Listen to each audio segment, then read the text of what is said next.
Hello and welcome to Magnified Soul. Today I want to talk a little bit about something that's a passion for me. It started many years ago when I was suffering from, a plethora of physical, mental symptoms.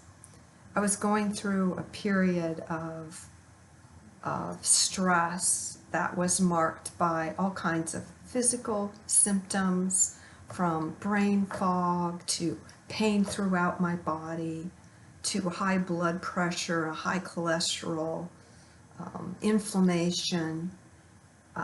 Mentally, I was struggling to cope. I had depression. I had panic attacks. I didn't want to be here for the most part. I just didn't want to live anymore. And that led me to a doctor who I went on a search for a doctor. Many of them told me, number one, I needed to manage my stress, but they didn't tell me how. That they thought all of my symptoms were really more mental than real, because all of my test results were coming back normal. And so I went on a search for a doctor, and I found a functional medicine doctor who took one look at me and realized that I did indeed have a host of physical issues. I was diagnosed with chronic fatigue, fibromyalgia, Hashimoto's thyroiditis. I had depression, anxiety. I had those panic attacks. And so I really felt like I wasn't me anymore. And she agreed. And she found what was going on. But as a functional medicine doctor does, they always look for the root cause. And the root cause of my problems was stress. I was going through financial struggles. My husband and I were having marital difficulties. My son had tried to commit suicide multiple times. He also suffered from an addiction to drugs. My mother had gone through cancer treatments, and just, let's say, everything that about could go wrong in my life was going wrong. And there was a point I just didn't want to be here anymore.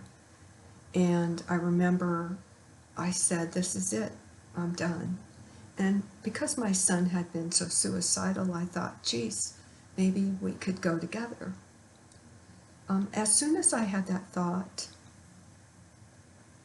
there was a voice that I heard that said, this is not your time. You cannot take your life. It would be devastating to your son, and you cannot take your son's life because he was born with a disability. And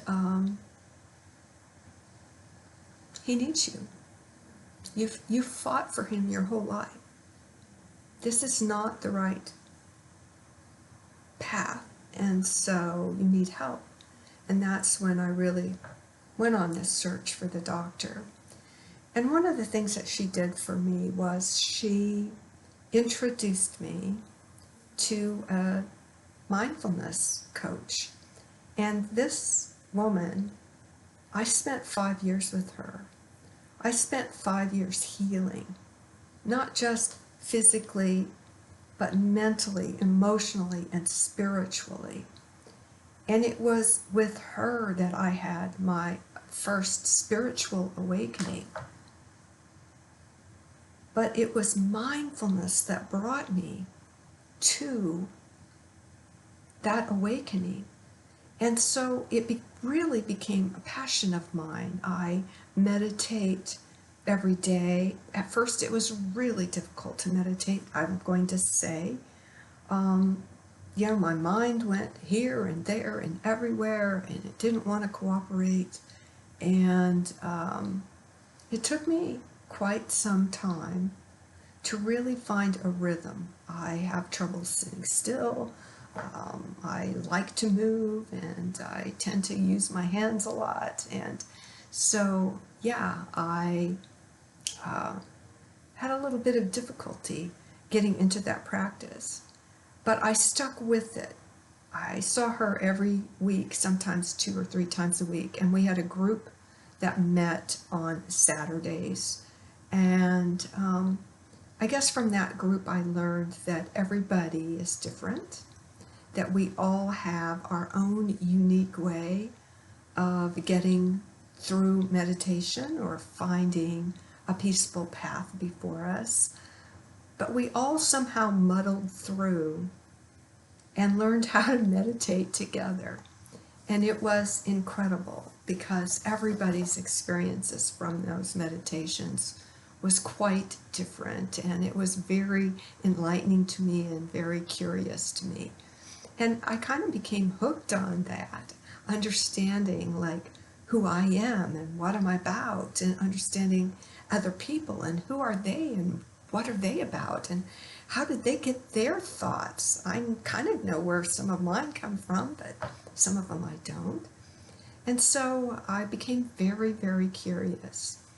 And my mindfulness practice was so successful because I really saw the benefits. I saw the reduction of stress. I saw the clarity of my mind. My depression faded. My panic attacks have gone. Um, I can't even, I hardly ever get sick. My immune system is strong. The studies are quite voluminous now about how mindfulness can really make a difference in your physical, mental, and emotional health. And if you want to learn more about that, I'm not going to go into it here, but I would encourage you to look up some of the studies that they're doing on mindfulness and how powerful our minds are over our body. And in fact, often over other people, and we don't even know it. So that's why I think it's really critically important to begin to understand ourselves and why we act the way we do, why we react the way we do, what sets us off. And when we do that, that can really begin to set us free and take us on a journey from chaos in our minds. Think of somebody who's always anxious and worried, and their mind is saying, what if this, and how about that, and it's just spinning all the time. To someone who's like a guru, a very wise person who meditates a lot, you'll find that they're very calm, and their mind doesn't get the best of them because they catch it before it does. And they've learned how to retrain their minds so that they don't react. And how you do that is through mindfulness and through meditation. So I wanted to talk a little bit today about what mindfulness is. It's really the practice of becoming aware of your thoughts and the feelings in your body, the emotions, and what they are, how they feel in the body, and doing all of that without any judgment. And that can be quite difficult to do because we tend to judge ourselves quite harshly. So I would say, learn to practice mindfulness, because that quiets that voice, that unconscious voice that we hear all the time that nobody else hears, about you're not good enough, you're not worthy enough, you can't do it. Some people will tell you you can't do it. It's not true. You can do it if you put your mind to it. You can do anything in the world if you put your mind to it. I am extremely shy. I am not well spoken. I tend to stumble over my words, as evidence shows you. But I've always dreamed of becoming an eloquent speaker, and I know that I can do that. I just have to practice it. It takes 1,000 hours. I'm a pianist. I have practiced the piano since I was 3 years old, and I'm quite accomplished pianist. I'm not concert pianist, but I'm quite accomplished. But it has taken thousands of hours of practice to get me there. So it goes the same for practicing speaking, and mindfulness and meditation is the same way. The more you practice it, the easier it gets, and the more benefits you actually will see from it. So how do you start practicing mindfulness? Well, we start first with a pause. When something sets us off, we want to notice, and we want to pause right then and there. And how do we pause? We take a breath. That breath gives us just enough space to notice that we are experiencing something, and to give us enough time in that space to stop our automatic response, that habitual response. And then once we've taken that breath, then we want to notice, what are we feeling? We want to label it. What are we feeling? What is it? Sadness, joy, anger, frustration, irritability? Name it. By naming it, you begin to loosen its power over you. Talk to it. See it as your best friend or even a child. I like to envision my emotions as children and inviting them to come sit on my lap. And a lot of times they don't want to come because they're angry, they're upset, they're irritated. But I just sit with them. And that's that step. You want to feel what it is. That just identifying what the feeling is transforms that emotion into something you can observe versus being consumed by. And then we want to feel the emotion. We just want to sit with it. Feel it. Don't run from it. Don't cling to it. Don't try to push it under the rug. Just feel what it feels like in your body. Where do you feel it? How does it feel? Is it hot? Is it cold? Is it uncomfortable? Is it a jumble in your tummy? A burning in your heart? What is it? And that's the practice of equanimity. That's where we allow the emotions to really just pass like clouds through the sky. We're just observing them. Then we want to talk to them. Ask them why they're here. How are they here to help you? What are they doing here? Why did they come in the first place? What triggered the feeling? Ask them why it matters. Why does it matter? And when you do this, you begin to get insight, because they do talk back. And you'll remember different things. You'll hear maybe your inner child talking to you about something that happened. And the more that you talk, the more inclined they are to come sit on your lap. Because you're interested in them. You're curious about them. You want to understand them. Finally, somebody is taking notice of them and seeing them for who they are and what they are. And this helps us really look deeply into the roots of our own suffering. When we do that, we can begin to understand it and loosen its grip on us. And the next step is to really then release. Allow the emotion to go. Let it go through breathing exercises, through journaling. Maybe you want to do some affirmations. Maybe you even want to talk to somebody about it. But try that. And then then after release, then the last thing you want to do is redirect. Do something that brings you a feeling of compassion, of letting go. You turn your attention elsewhere. But by doing these steps, when things begin to arise for you, you begin to notice areas where you need to work.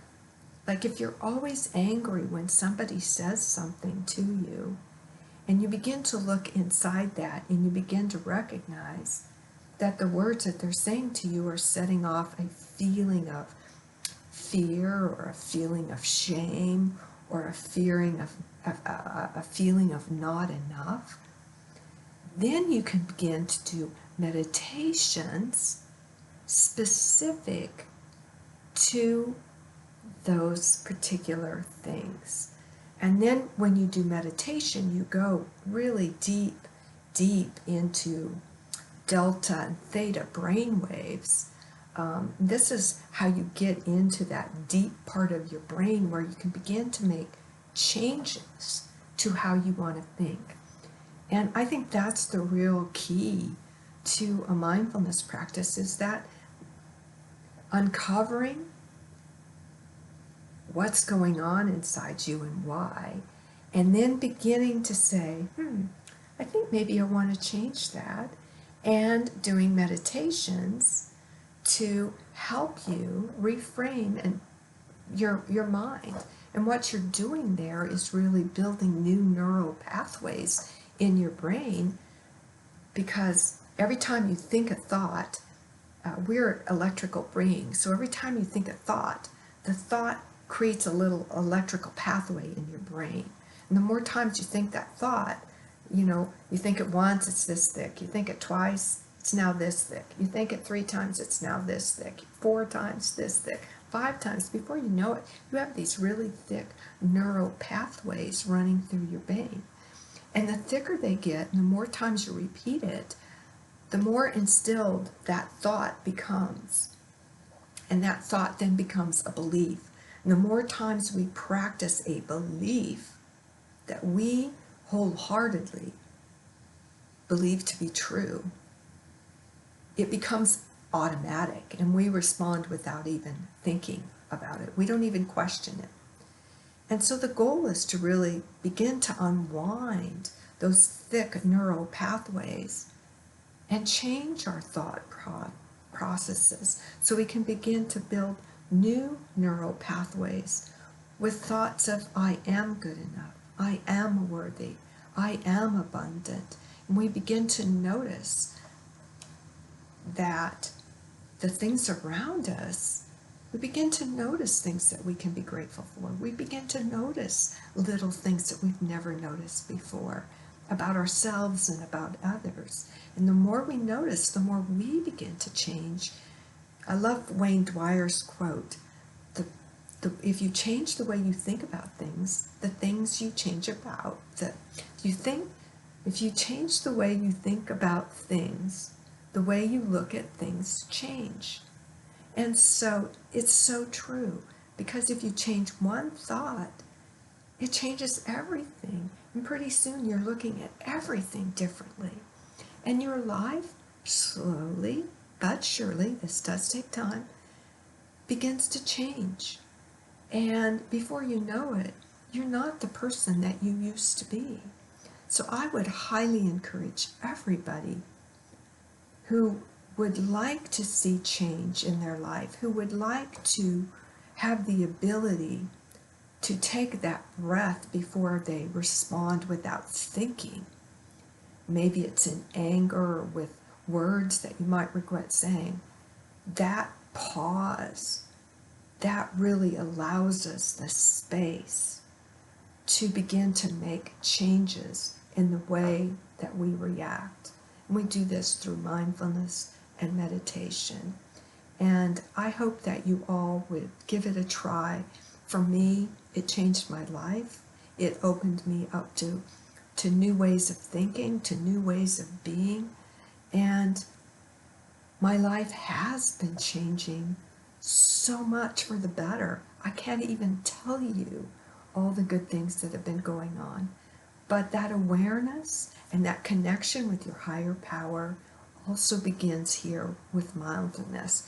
The more you get in touch here in your heart, the more you get in touch here with your soul. And the more you get in touch with your soul, the more it begins to talk to you and begins to give you insight and wisdom. And it's a pretty amazing process. Thank you all for listening today. I hope you all have a wonderful rest of your day.